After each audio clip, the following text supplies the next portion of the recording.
Hi guys, let me show you how AI is already part of your daily life. You use AI every day, even if you think you don't.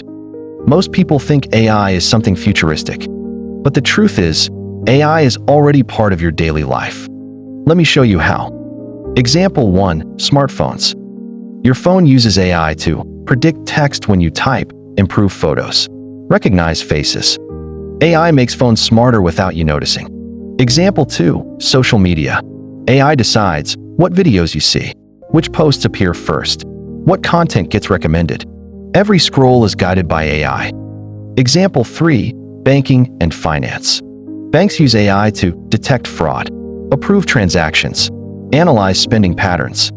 AI works silently to protect your money. Example 4. Maps and transport.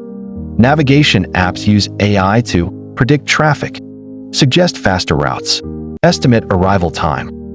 This saves time every day. Example 5. Online shopping.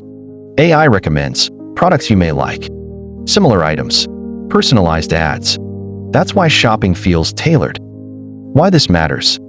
AI is not coming, it's already here. Understanding it helps you use it wisely instead of fearing it. AI is quietly shaping daily life.